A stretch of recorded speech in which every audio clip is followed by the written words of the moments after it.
Welcome to the Tipping Point Show. I'm Jimmy Evans. I'm so glad that you've joined me today. I have a teaching today called War Drums in Israel, and I want to talk to you about the news that's going on right now and what the Bible says about two wars that are about to happen in Israel. There are major wars that are prophesied, and what we have in the news today is telling us these wars are about to happen very soon.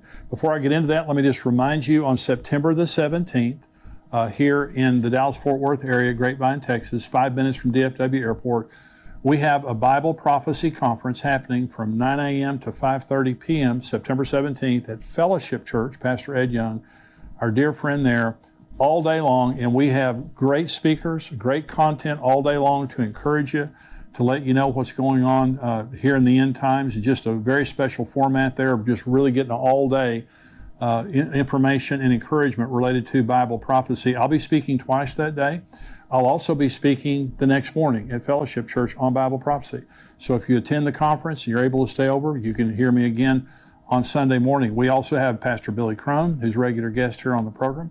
We have Greg Laurie, who is a contributor to endtimes.com. He's written many books on the end times, terrific speaker, terrific content. We have Dr. Mark Hitchcock. He's written over 30 books on the end times. He is a contributor here to endtimes.com. He'll be speaking that day, along with Pastor Ed Young, who is a terrific speaker, great pastor, great speaker, and Rabbi Jonathan Cahn, who is a dear friend of mine, who I believe is the most gifted prophet of our time. His books are bestsellers. He has revelation that is off the charts, incredible and accurate.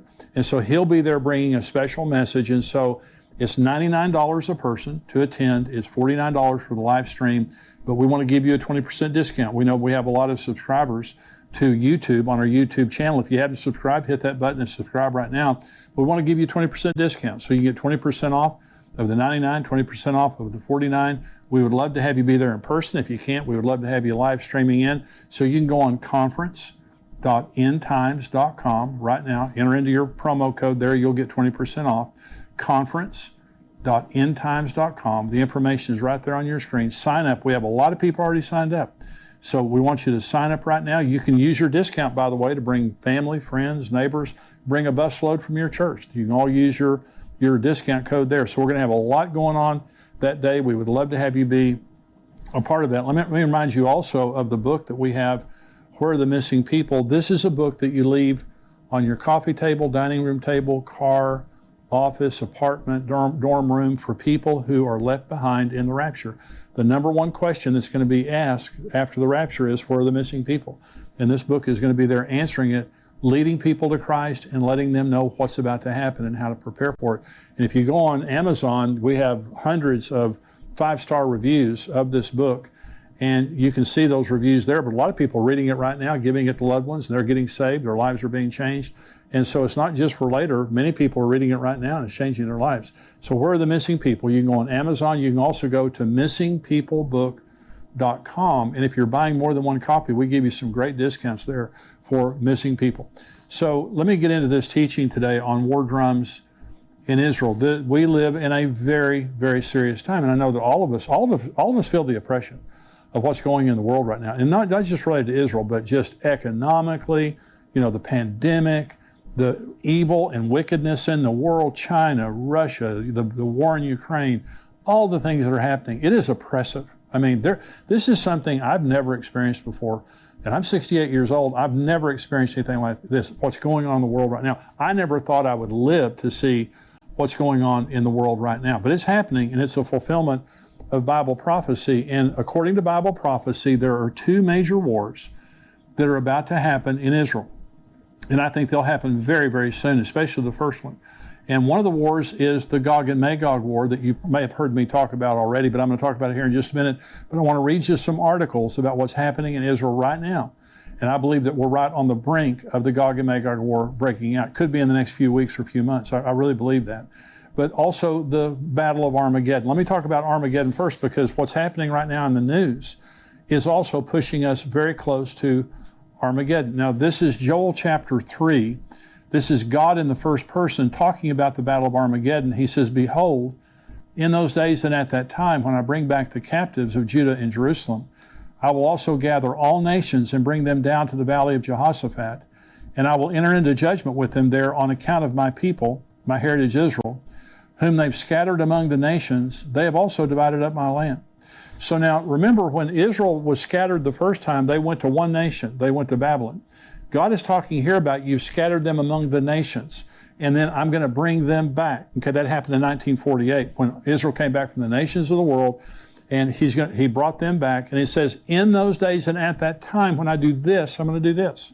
He's talking about a generation. That's what Jesus said. This generation will not pass away till all things are fulfilled. So in one generation, 1948, the Jews come back. There's going to be Armageddon. And he says, I'm bringing the nations into judgment in the valley of Jehoshaphat.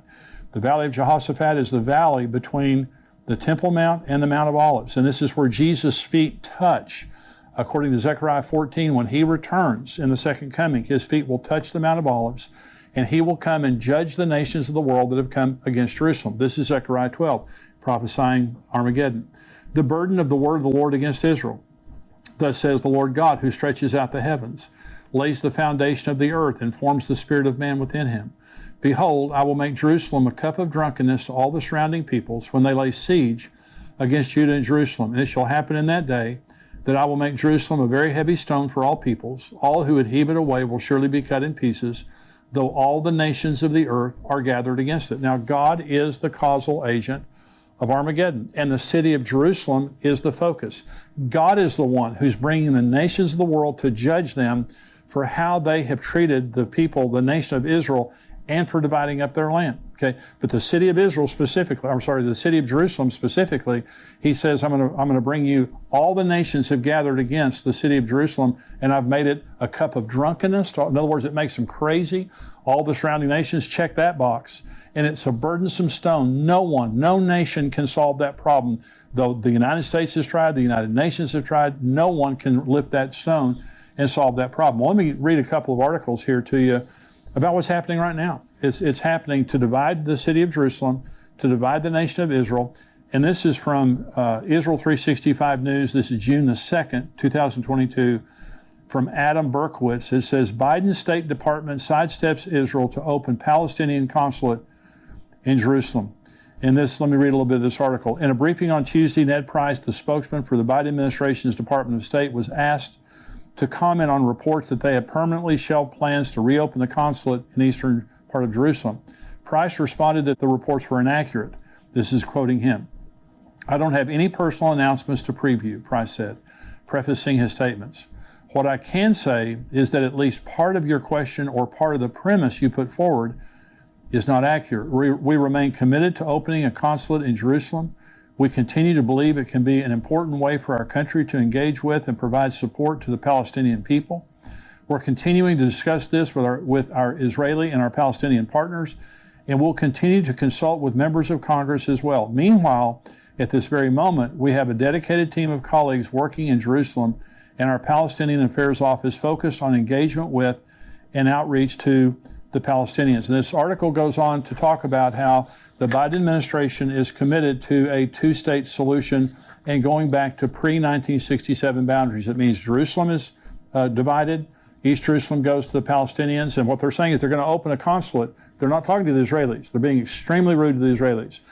They're going to, and disrespectful. They're opening a consulate, which is an embassy, to the Palestinians in East Jerusalem, recognizing East Jerusalem as belonging to the Palestinians and not to the Jews. This is Armageddon. Okay, this is what causes Armageddon. So here is an article, Israel 365 News, June 6th, again from Adam Berkowitz. Here's the title, Jews of Judea, Samaria vow 10 new Jewish settlements during Biden's visit to Israel. And so what they're saying is here that during Biden's visit, rather than honoring what he's saying, see, if the Jews give up East Jerusalem, they lose 2,000 homes for Jews. If they give up Judea and Samaria, is what the United Nations calls the West Bank. The Jews call it Judea Samaria. It's the land just there around Jerusalem there, bordering what's called the West Bank. They lose 400,000 homes in the West Bank. The pre-1967 boundaries displace almost 10% of the Jewish population in Israel. There's 7 million Jews in Israel. 600,000 would be displaced by this. And what they're saying is when President Biden came over, they're trying to embarrass Naftali Bennett, the prime minister. And they're also trying to get back, and as a sign to President Biden, they're not giving up the West Bank. They're not giving up East Jerusalem. This is Armageddon. Armageddon is about the Jews won't give up Jerusalem. They won't give up East Jerusalem. They're not going to give up the land. They've tried this land for peace nonsense, and they don't get any peace for it. And so they're not going to give it up, but they're going to try to impose the United Nations at some point. This is what causes Armageddon. The nations of the world are going to try to force Israel to give up this land, and they're not going to do it. And so what we're seeing right now by the policies of the Biden administration is furthering Armageddon. It's going to happen, and it's happening right before our very eyes. Let me talk now about the Gog and Magog war. And so God is furious that the nations of the world, the way they're treating Israel, they're trying to divide up the land. But there's also the Gog and Magog war, that also God is the causal agent of the Gog and Magog war. And let me read you now, this is Ezekiel 38. You've probably heard me talk about this before. This is Ezekiel 38. The word of the Lord came to me saying, Son of man, set your face against Gog of the land of Magog, the prince of Rosh, Meshech, and Tubal, and prophesy against him, and say, Thus says the Lord God, Behold, I am against you, O Gog, the prince of Rosh, Meshech, and Tubal. I will turn you around, put hooks in your jaws, and lead you out with all your army, horses and horsemen, all splendidly clothed, the great company with bucklers and shields, all of them handling swords. Persia, Ethiopia, and Libya are with them, all of them with shield and helmet. Gomer and all its troops, the house of Togarmah from the far north and all its troops. Many people are with you. Prepare yourself and be ready, you and all your armies that are gathered about you, and be a guard for them. After many days you will be visited. Listen, in the latter years, that's the last days, you will come into the land of those brought back from the sword and gathered from many people on the mountains of Israel, which had long been desolate. They were brought out of the nations, and now all of them dwell safely. So this is about to happen. So Israel's back in their land. They're very prosperous. They're safe, comparatively. They're still very safe. But this is Russia. This Ezekiel 38 is against a man called Gog, which I believe right now is Vladimir Putin. Now, if this prophecy is for later, it could be somewhere else. But it says Gog, he's the prince of Rosh, Meshech, and Tubal. Rosh is Russia, Meshech is Moscow, Tubal is Tobolsk. This is right there in Russia. And so this is Persia is Iran. When it says Gomer, Togarmah, that's Turkey. Syria is Syria. Libya is Libya. Ethiopia is what we would call Sudan today. But all these are Muslim nations with the exception of Russia, but they're all militarily aligned with Russia. And Vladimir Putin is the strongman over this entire area of the world there. So this is a regional war that's going to be fought. And so God says, I'm going to put hooks in your jaw and drag you down. The problem that we have right now is Iran. Russia's a problem for sure. Iran is the larger problem for the Israelis because they have a nuclear program, and they have been trying for a long, long period of time to get enough nuclear material for a bomb. And they're there. I mean, they are there, either a day or a week away, or days or weeks away from getting it. But many believe, and I believe, they already have enough nuclear material for a bomb. They need a detonator. They need a missile, which they also have. But they're at the final stages of putting this together. Now, Israel has been conducting for the last month. They just finished a huge, massive drill called Chariots of Fire. And this is practicing bombing Iran and practicing defending all their borders when they get finished bombing Iran. Because they know once they bomb Iran, all heck's going to break loose. And so remember, there's going to be a provocation. God says, I'm going to put hooks in your jaw. I'm going to draw you down to the mountains of Israel. Well, Russia, Iran, Syria, and Turkey are already on the northern border of Israel right now with weapons, ready to attack. And so Israel's bombing in Syria almost every day, Iranian installations there, and Iran is there to build a force, to build a base right on the northern border where they can invade Israel. They're just looking for the opportunity. Well, so this is an article from the Jerusalem Post, and it says, this is June 2nd, Israel sends submarine warships to Red Sea in signal to Iran. It says, in a signal to Iran, an Israeli Navy sent an advanced Dolphin-class submarine and 2 warships for an extensive training excursion into the Red Sea as parts of Chariots of Fire, the Israeli Defense Forces' months-long war simulation that will end this week. And so it talks about, in this article, let me just read you the very end of this article. It says, Chariots of Fire simulated an all-out war on many fronts and was aimed at strengthening the country's defenses and the resilience of its home front, as well as increasing the effectiveness of communication between various corps and commands. The exercise involved nearly every branch of the Israeli Defense Force, including the ground forces, Air Force, Navy, logistics, intelligence, technology, and more.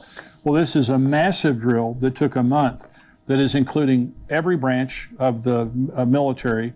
It's bringing them all together, helping them to communicate so they can bomb Iran and so they can protect their nation afterwards. Because in my opinion, this is the hook that once Israel bombs Iran, it provokes Russia. Russia's already provoked, but it provokes Russia, Turkey, Iran, Syria, all these nations, and this could be the fulfillment of that. I mean, by the way, and so let me just read you these other articles and I'll talk about it.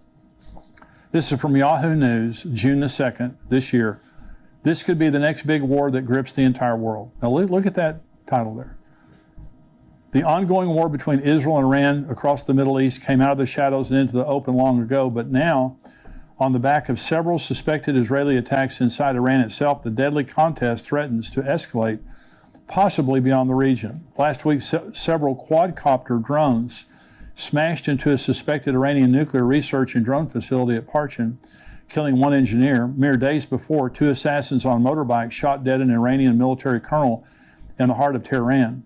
In February, several drones hit an Iranian unmanned aerial vehicle, UAV, base in the west of the country at Kermanshah. Although never officially taking responsibility, various subtle hints by Israeli officials and media reports have left little doubt as to the provenance of these attacks. Now listen to the rest of this article, because this is very important. This is all part of what the Israeli government, just under a year in power, has come to describe as the Octopus Doctrine, a new and risky expansion of its campaign against Iran's military and nuclear capability, the Octopus Doctrine. If in years past Israel did hit inside Iran, it was done covertly, usually through spies and cyber attacks, and almost always targeted Iranian nuclear scientists and facilities. For almost a decade, too, Israel made no secrets of its campaign of airstrikes, primarily inside Syria, against Iranian allied militias and weapons shipments. But now, Israeli officials openly describe a new defensive strategy, as one termed it in the Daily Beast, aimed at the head of the octopus in Iran, and not just his tentacles across the region in places like Syria, Lebanon, Gaza, and Iraq. One more paragraph here. For many years, the Iranian regime has carried out terrorism against Israel and the region via proxies. But for some reason, the head of the octopus, Iran itself, has enjoyed immunity.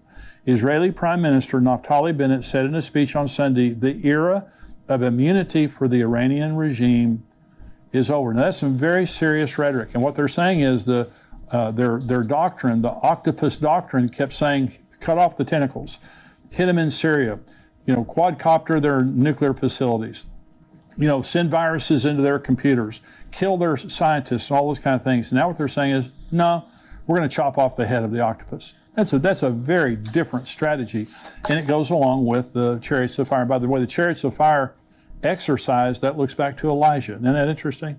That Elijah, I believe, will be one of the 2 witnesses in Israel, and so he could already be in Israel right now, but I just think it's very interesting. This is an article from the Times of Israel from the United Nations, and they're saying Iran not providing credible answers on material at undeclared sites. Well, Iran's been lying to everybody forever, so they shouldn't be surprised by that, but they have found uranium traces at 3 different facilities that weren't supposed to have uranium. And the Iranians will not give an answer for it. And so they're lying. They've got more uranium than they're saying they have. And so they've just been caught. And this is the Jerusalem Post. One more article here. Iran crossing uranium enrichment threshold cannot be avoided. Okay, this is from the International Atomic Energy Agency. Okay, it cannot be avoided. So, and they're just saying in here that, and they're downplaying it. And they're saying, Iran's going to get nuclear material, but they don't have a detonator, and they don't have it's going to take them a while to build a bomb. Well, North Korea built bombs and had nuclear capability right under our noses. They became a nuclear state under sanctions while the entire world was watching, making much more progress than the world realized. And the same thing's happening in Iran right now. Let me just say, I don't know exactly when they're going to get all the material they need, but I'll tell you one group of people that does, and that's the Israelis. The Israelis have moles inside of their facilities, or nuclear facilities. They have spies all over the country. They have probably the best intelligence community in the world. And so the Israelis know exactly where Iran is. And isn't it interesting? With that knowledge, they're having a massive drill called Chariots of Fire. Not just practicing bombing Iran, but also defending their borders after they bombed Iran. Very interesting. So Iran must be making some progress in that regard. Now, so let me say this. So there's Armageddon, it's all right there. It's all unfolding before our eyes. Now, Armageddon takes place 7 years into the tribulation, at the end of the tribulation, at the second coming. So it's at least 7 years away. If Rosh Hashanah, I'm sorry, if the battle of Gog and Magog happened right now. Now, if you have heard me teach for very long on the end times, you know that I believe that the rapture some year will happen at Rosh Hashanah. Now, Rosh Hashanah this year is from sundown September 25th through sundown September 27th. It's a 2-day feast, okay? So we don't know the day or the hour. And so there are 7 feasts of Israel that are a prophetic grid of the future. Jesus was crucified on Passover, buried on unleavened bread, resurrected during the Feast of First Fruits. Pentecost came. Last weekend was a Pentecost. Pentecost came on the Feast of Pentecost. The next 3 feasts then are the Feast of Trumpets, the Day of Atonement, and the Feast of Tabernacles. And so I believe the Rosh Hashanah is the rapture, the Day of Atonement is the second coming, and the Tabernacles is eternity with God, us living with God for all of eternity.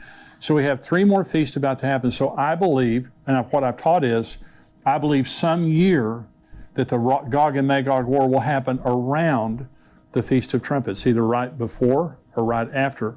Now, my personal opinion is it'll happen just prior to, because I believe it will set up the covenant that the Antichrist makes with Israel. After the Gog and Magog war, there's going to be a tremendous sympathy for Israel when God glorifies himself, when he defeats all those armies and deals with that issue.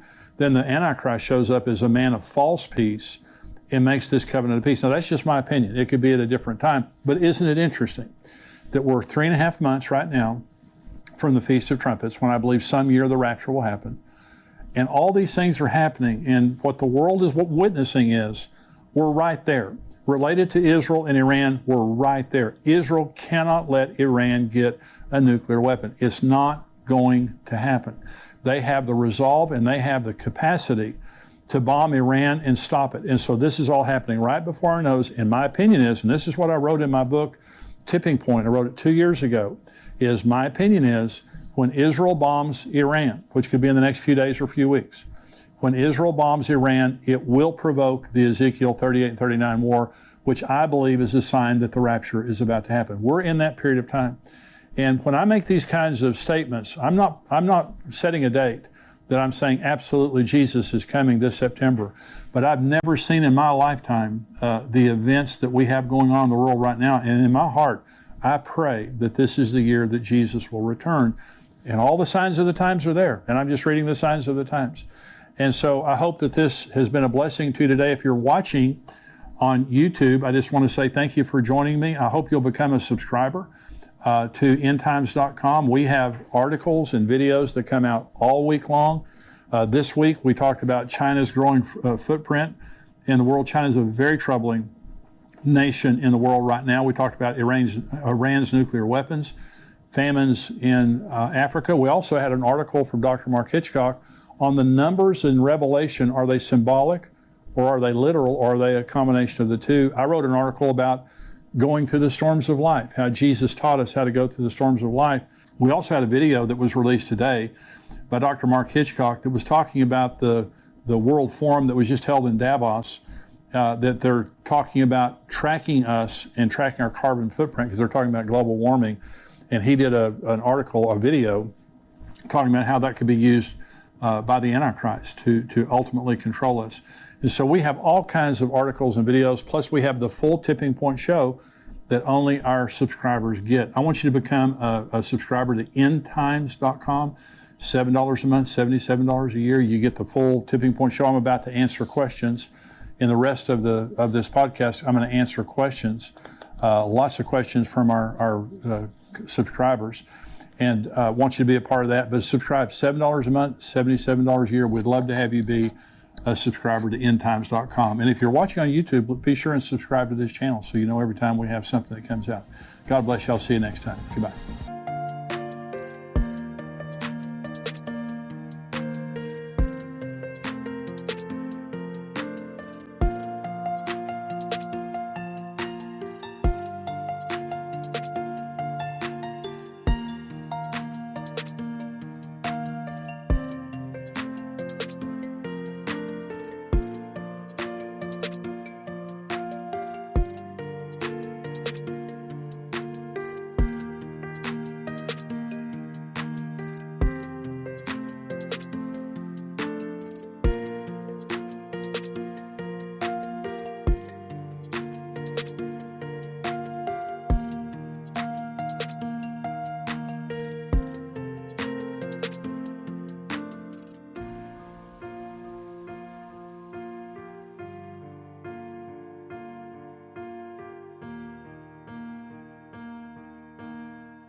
I want to thank you for watching this tipping point clip, and I want you to subscribe to the channel. I want you, if you're not a subscriber, go ahead and click subscribe there. And thank you for watching and subscribing. I want you to join our tipping point community at endtimes.com. For $7 a month, you can subscribe and you have a 7-day free trial. So if you just want to check it out for 7 days, go on endtimes.com, check us out for 7 days, but I can promise you, you're going to love the content. You're going to be getting the Tipping Point show, the full show, every single week, as well as articles and video content from great teachers like Greg Laurie and Mark Hitchcock, and of course myself. Be sure to subscribe to be notified when we release more videos like this. God bless you.